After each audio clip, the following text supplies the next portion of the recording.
I was pleasantly surprised with this movie. It is definitely a horror movie, but it is definitely a drama about loss, and that's pretty impressive. This movie is above and beyond. I think that I was expecting a little bit more of a hectic pace in this one, and yet it's a simple story that plays out at one house basically the whole time and deals with loss across multiple people that just, well, they deal with it in their own ways. And it's a very tragic story, really quite sad and depressing, but it's wrapped in the normal horror genre tropes of demon possession and, the simple things like gore and suspense and jump scares. And those elements heighten the tension that is at play with the real human drama that's the theme throughout, which is loss and grief and what to do when you don't have control of this world and death in this world. And I think that while those horror elements can pull you out of dealing with that grief, I think what they do is they keep it very grounded and allow you to learn just little bits and pieces throughout that give it just enough to pull you through so it's not a boring story, right?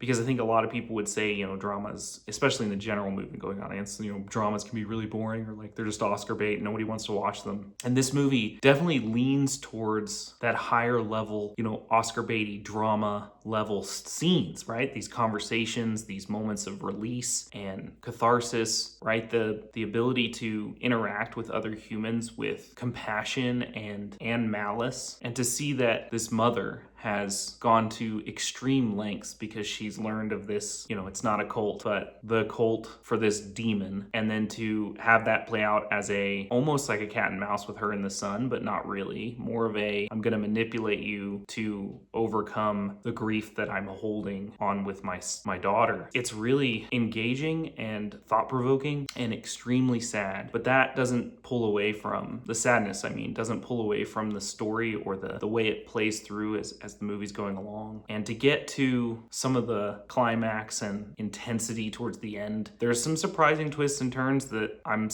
just literally surprised that they decided to go with, but it really works for me. And I think this movie it could win awards if, genre movies were more at the forefront. The acting is top notch in this, and it's double-sided and manipulative, but also compassionate and understanding. I think that the logic in this movie is simple and it works. Each step from even the demon doesn't seem so supernatural that it's unbelievable. And by the time you reach a conclusion of basically death for no reason, you realize that the whole point or the whole reason for existence of this film is to deal with grief and to show what grief means to the core of our human existence and what that loss can do to our mind as it plays over time. It's a wonderful film. It's hard to watch, but it's worth the watch. I can't wait to see what this director duo does in the future. Talk to Me was a really fresh take on what horror films can be, and also dealt with these inner human horror elements that are